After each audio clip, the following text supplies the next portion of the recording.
All right, guys. It's not gonna do it. No, it is.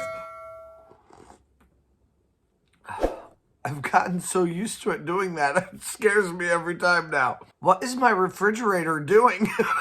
Doing a dance every time in between? Anyway, yes, also, I got in a fight with a rogue pair of clippers. My beard was like a fever on my face, like Puss in Boots says. Anyway, and like there's like red splotches and stuff, but I did not mean to get this low by any means. But it's allowed me to kind of lotion up and try to get rid of some of the splotchiness. So the things had just gotten bad. So hopefully I'll have my beard and the brand will be back by the time that we get into the parks in a month. Kings Island is opening in a month. Today, though, we are on a beer in a theme park once again. And that's a show where we open a beer and talk about a theme park. Usually that theme park is Cedar Point, but today it is not. Today we are talking about Indiana Beach. Welcome to Indiana Beach. So I hope you're ready. I hope you're excited. This is going to be a very comprehensive video about everything about Indiana Beach. Everything that you could possibly need to know if you are planning your trip to go to Indiana Beach, we're going to be covering in this video. However, of course, there are still sometimes questions that people have of things that I do not cover. I try to cover everything I possibly can, everything I possibly can think of, but there's still more that you may, have questions about. So please let me know down in the comments if you have questions about things that you need to know if you are planning your trip to this very small, very quaint, very awesome park. So I hope you're ready. I hope you're excited. Let's go. All right, so Indiana Beach was created in the 1920s along with its namesake beach. So the beach was actually created along like two lakes that were created by the addition of a reservoir. So it is on Lake Schaefer, and it's just outside of Monticello, Indiana. I think you actually say Monticello. I always say Monticello because I like that a lot better, but I don't know why, but they like Monticello better, apparently, in Indiana. Anyway, it is a very quaint, very small little park. Started in 1926. Initially, it was called Ideal Beach, and became this little destination for people, kind of one piece at a time, as they added a few little pieces of entertainment. They used to do all kinds of stuff on the lake, like they had lakeside performers and stuff like that, even where they would do shows, people skiing, and they'd stand on top of each other and things like that. Like there's just a lot of fun stuff that they did. Their entertainment today is not nearly as extensive as that, but it's still a really fun place to go visit, and it is still a family-run park, with the exception of like a decade or so where it was owned by an LLC corporation. That was Morgan RV LLC, I believe, and then Apex Parks Group. So I knew Apex Parks Group was one of them, but they actually sold that a couple of years ago in 2020. They sold it. So then an individual man came and bought it, and from a businessman from Chicago, and he and his family have been very instrumental in changing the success of Indiana Beach and creating kind of a whole new atmosphere for it. Maybe not new atmosphere, but breathing new life into it. So definitely thankful for that family. But anyway, it is a very fun place, and it is a place that I have a lot of history with. Indiana Beach has 7 roller coasters, actually 6 in operation right now, maybe 7 this next year. They have the American Dryer Looping Coaster, which is commonly called the Triple Loop Coaster. It's been kind of historically a somewhat dangerous coaster, so there's been some bad stuff that's happened with that. And apparently Indiana Beach has had problems with it because it was supposed to open in 2022, but it did not, because they've had trouble opening it. They've also had some issues, just with dangerous things that have happened on it. There's been a lot of bad stuff, but they did open a new coaster this last year, and they have they've just kind of refurbished some of their old rides. Cornball Express is a classic. There's also the Hoosier Hurricane, and Lost Coaster of Superstition Mountain is one of my favorites also. There are also 43 attractions in total. Now, I'm not sure, and it's unclear on here, if that is a total including their water park, but I would assume that it is. They don't have a ton of attractions, so actually it's a pretty easy place to go visit if you want to. It is also a fairly economical place to go visit. You don't have to spend quite so much money in visiting Indiana Beach. There's the Pirates. At the time of this recording, there's actually not a cost for a daily ticket at Indiana Beach. Indiana Beach does have several different possibilities for daily tickets, though, that you can have. The daily ticket for just a normal admission is one option.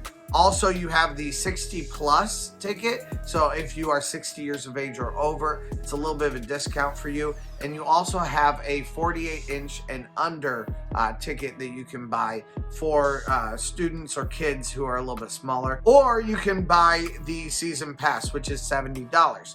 So $69.99 for the season pass for 2023. I would assume they're still kind of negotiating what their costs are going to be overall, but I would assume that it's going to be about a $30 ticket.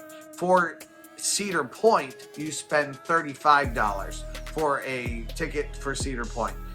So I imagine it'd be a little bit less, at least for Indiana Beach. However, if you go to Indiana Beach 2 times, you've got it all. There's also free parking at Indiana Beach, so it is a little bit of a cheaper place to go visit.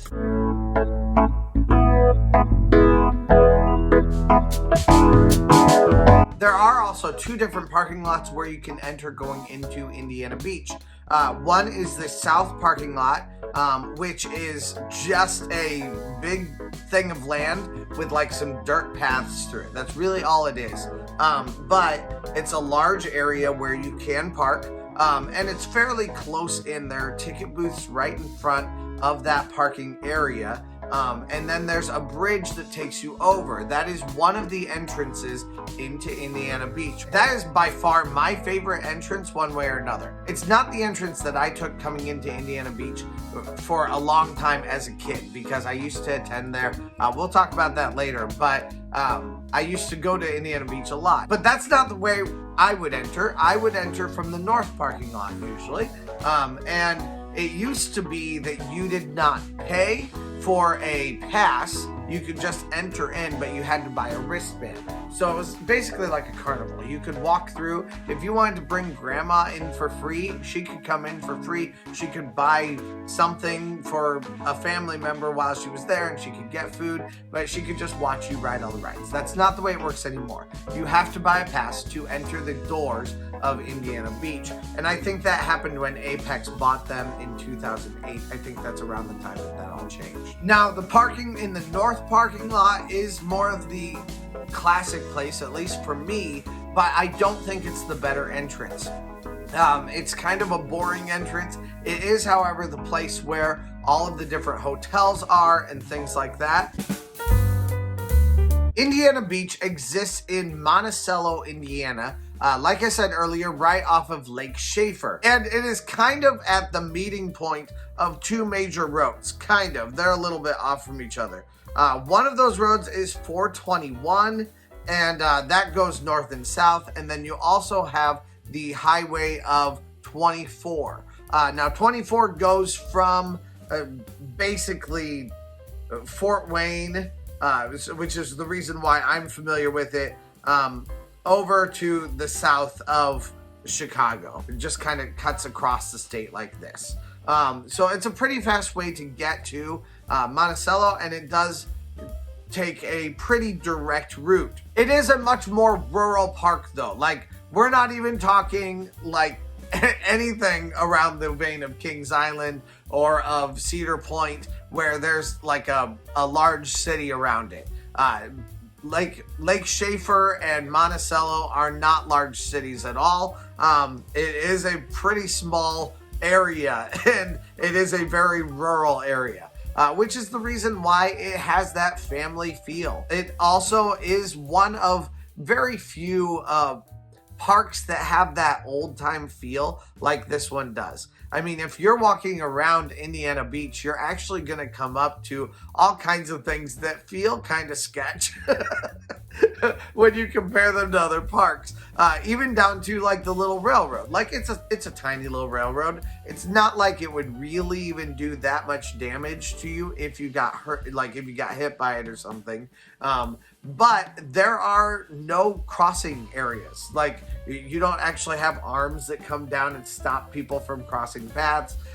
There are some places where the train even just goes right past a path that you can just walk on. So it would be very easy to get hit by the train. That's what I'm saying. They don't have a lot of the fail safes that the more modern parks have. And that is honestly part of the reason why Indiana Beach has such a quaint and fun feel. You feel kind of like you step back into the 1950s when you go to Indiana Beach, because it does have a very different feel in comparison to some of these more corporate parks like Six Flags or Cedar Fair that you may attend. Just outside of Indiana Beach, in the parking lot, like I already mentioned, there are several different hotels, and one of them I got to stay at this last year. They're basically kind of like cabins, and even more so like you take out your own trash when you're done with it. Stuff like that. Like you clean up the room a bit more. It is basically a hotel in that they already have the bedding and all that kind of stuff there for you. But it does feel a little bit more DIY, I guess, than it would when you go to like Cedar Point. You're not staying in luxury, but it's still a nice place to stay. Definitely enjoyed those this last year, but they also have like little condos. They also have cottages that you can stay at, and some of those are owned by Indiana Beach and some of them are not. If you look on the lodging site, you'll see the Riviera, the Beach Inn, Beach Club, Hoosier Point, Lakeside Cottages, Vintage Cottages, and Ideal Cabins. And then they also have 4, 6, or 8-person rustic cabins, tents, and RVs for the Indiana Beach campground. And then you also have a KOA campground that's near there where you can stay. That's literally like cat-a-corner to Indiana Beach. And that was actually bought by Indiana Beach, if memory serves me correctly from my prior research. It was bought by Indiana Beach kind of for expansion and to be able to allow more people to stay there so that they can stay overnight and enjoy a larger trip. So you have a lot of different options for places to stay, especially for the size of park for Indiana Beach. And because of that, you don't have to pay exorbitant amounts. That doesn't mean it's always extremely cheap, because sometimes you have higher demand than others. But you can find some fairly decent rates to stay overnight at Indiana Beach. However, I would say Indiana Beach is more of a one-day park. You don't need to stay overnight. Of course, if you're traveling far enough, you're gonna have to stay overnight. But if you are within a couple of hours of Indiana Beach, it is fairly reasonable to say that you're just going to go for the day and then drive back home that evening. That is not impossible by any means.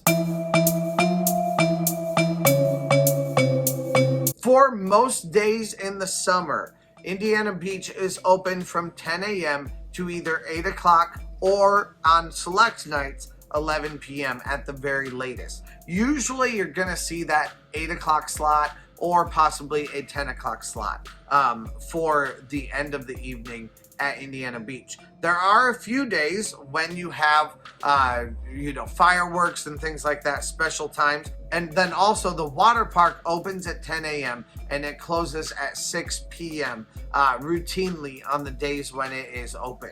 Seems like every single time I come here to Indiana Beach, it rains. Every single time. Weather is a factor though at Indiana Beach. Now, My experience with weather in Indiana, there are two places in Indiana where it storms just constantly. One of those is Marion, Indiana, where I went to college, and the other one is Monticello.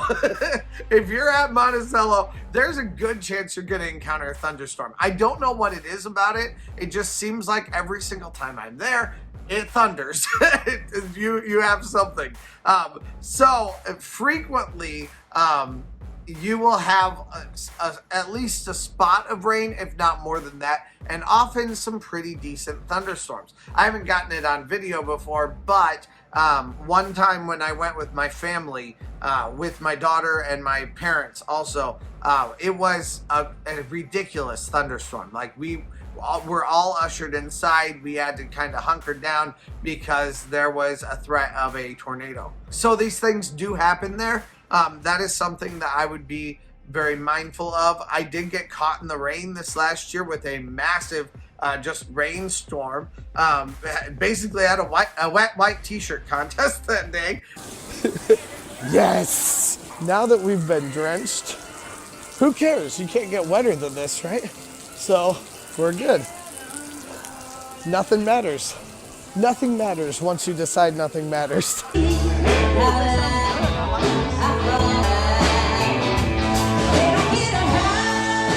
But they also have some great concerts at Indiana Beach. And that's really the thing that my recommendation would be the most, is to go during concert season and take advantage of some of those days when concerts are happening. Now, 2 years ago, they were open for Halloween, and they had their own like Halloween's event. They do not have that anymore, or at least they didn't this last year, and there is nothing on their schedule for this year regarding their Halloween's event either.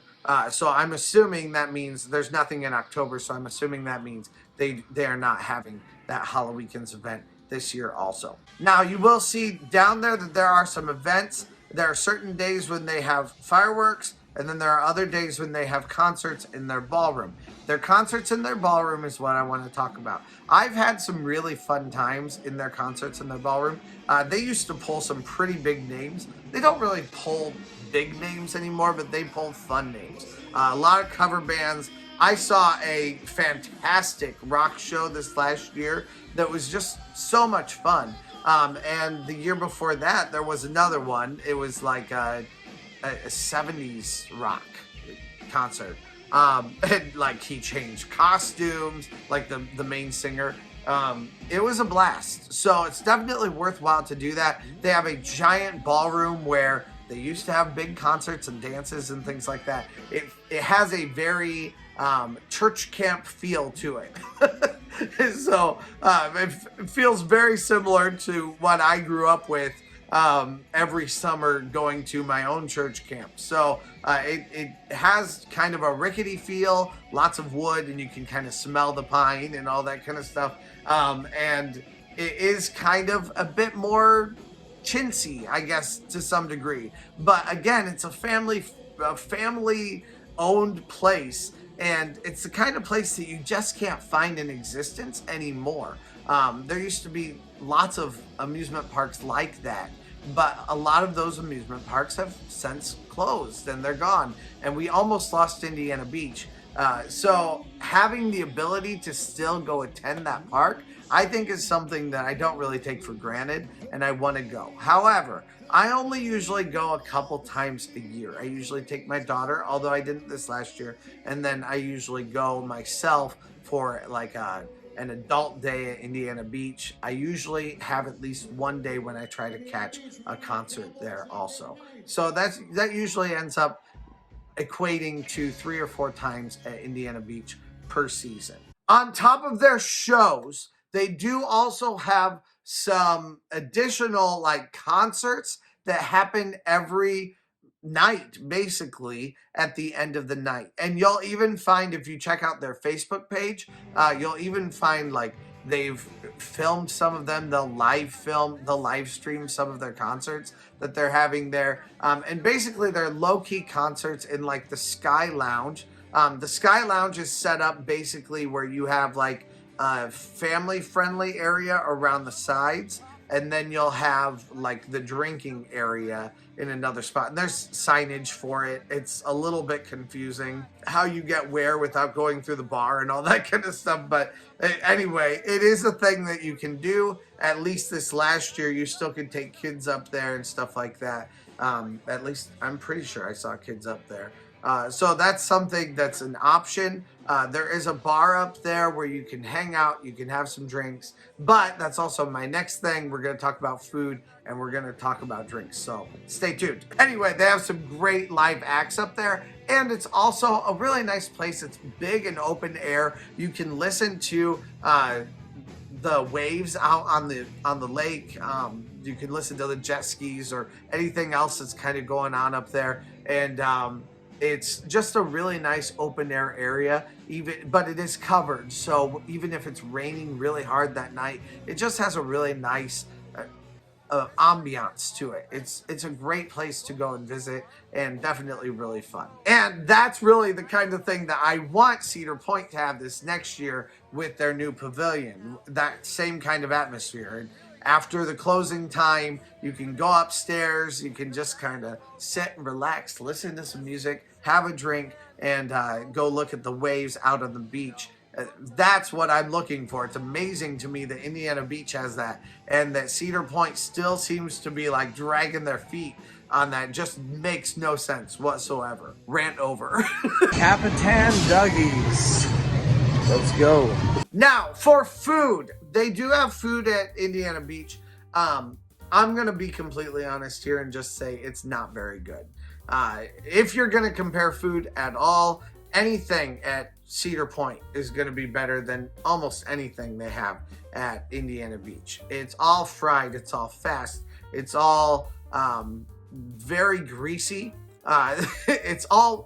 Basically think a living carnival. That's what Indiana Beach feels like, one way or another. It has a living carnival kind of a feel to it, and that is fun in and of itself. I'm not saying it's not fun. It's just it's a different kind of an atmosphere. So that is something that I think is important to remember. You're gonna have kind of more greasy foods there. They are known to have fried butter and fried Oreos and things like that there for some booths. They have some pizza booths. They have some like fried hot dog and hamburger and fries kind of places. And that's what most of their restaurants are like.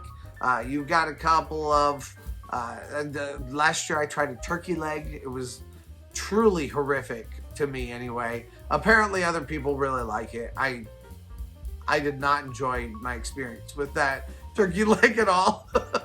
So it's kind of put me off of turkey legs everywhere, if I'm gonna be honest. It was not something that I liked. But yeah, definitely lots of different food, but you're not gonna find anything that's particularly amazing. The one thing that I think is kind of the exception to that is their popcorn. They do have flavors of popcorn everywhere, different kinds of flavors, and there's one specific booth that's right next to their like pirate ride, their indoor ride.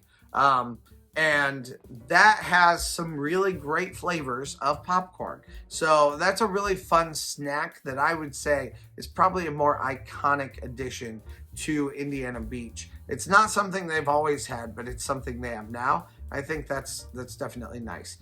This is a great park also for doing like some tailgating. You see people having barbecues and tailgating and things like that. There are picnic benches all over, including inside the park. But if you go right outside the park in that south parking lot, there are massive areas where you can, where there are some picnic tables that are covered, and you can bring like a little picnic lunch. So if that's something you would rather do in order to save a little bit of money, that is a great way to do that also. Next, we are talking about drinks. Smoked brisket in my mouth. Yeah. Okay, let's try it. There are a couple of different nice places to get drinks there. It's all, again, think church camp. Like, think snack stand at your local camp. That's what it feels like. I suppose my church camp never had beer, but it feels like a camp, you know? First of all, there's one bar that's kind of in the kiddie land, kind of funny to me, and it's called the Yacht Club, I believe, the Yacht Club Bar.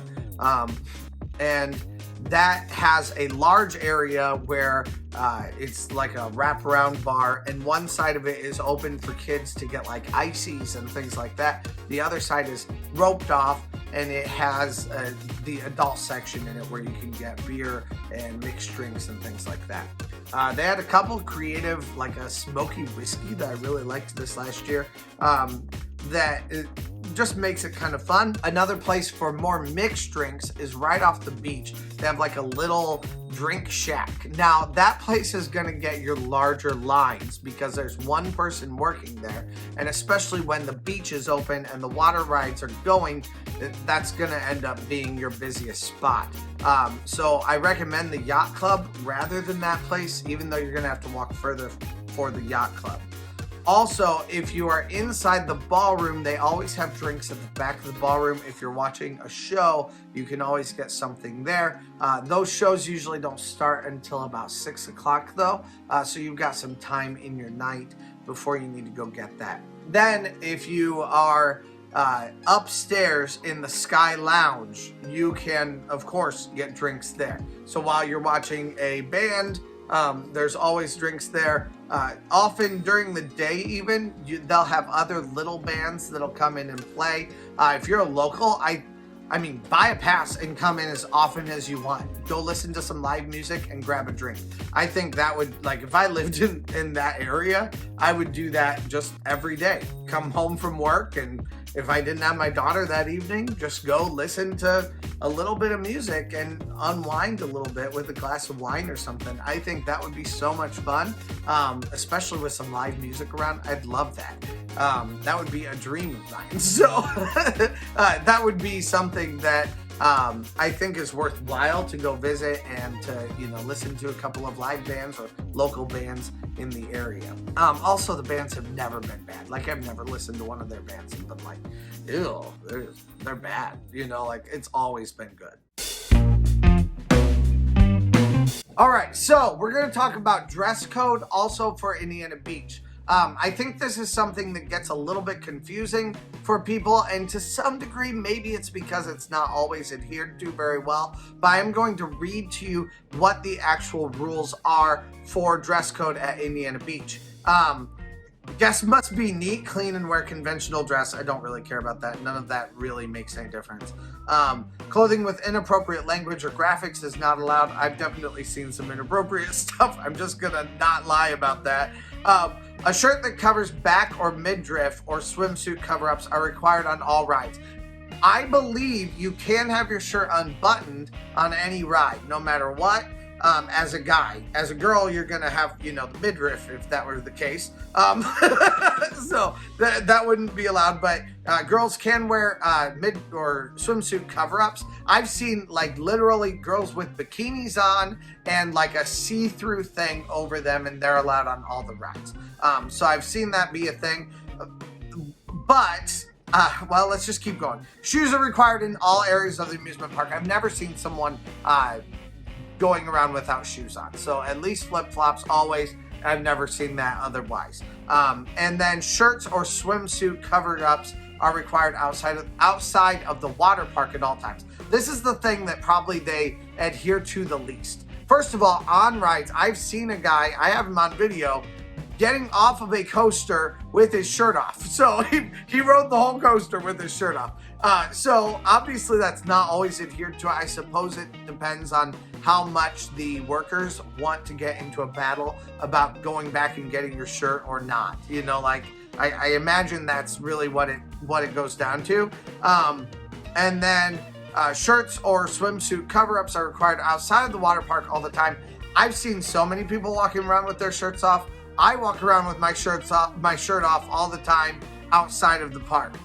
It does seem like once you get up to the ride itself, that's where the real issue comes. You need to have your shirt on. That may even just have to do with the amount of workers that they have, they can't tell everyone to put on a shirt. But I've seen so many people walking around without shirts, or myself walking around without a shirt.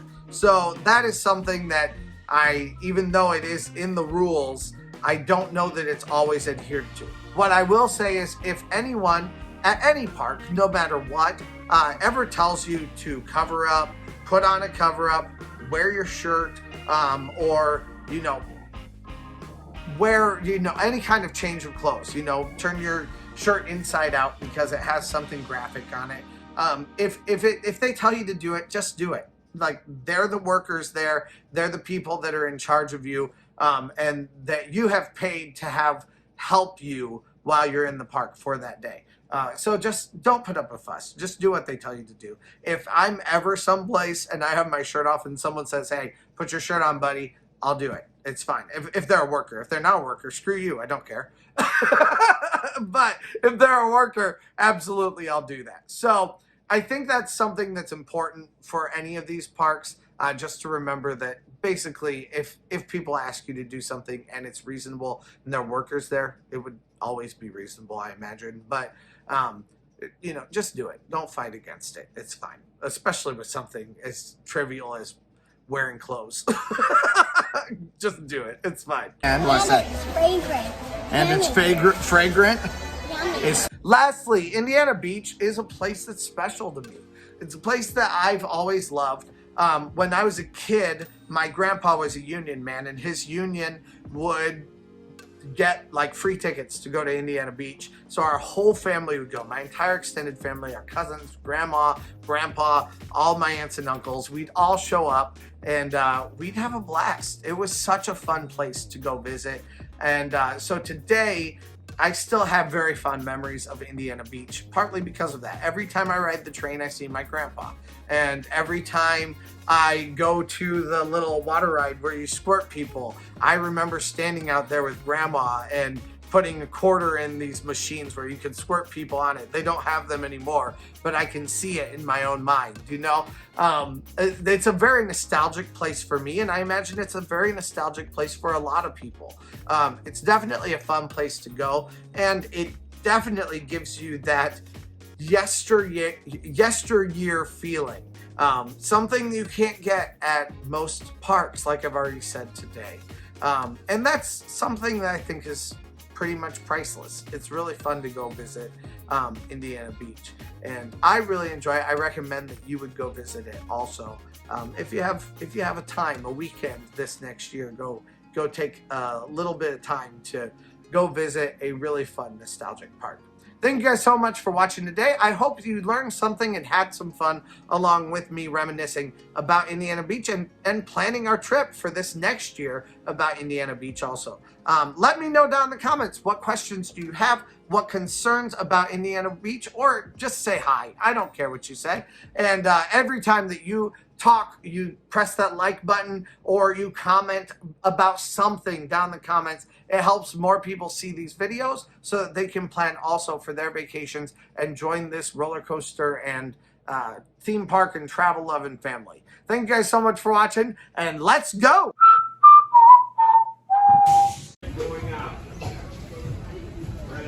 Say bye, Indiana Beach. Bye, Indiana Beach. I miss you. We'll see Indiana Beach again sometime this year, I think, right? Hopefully.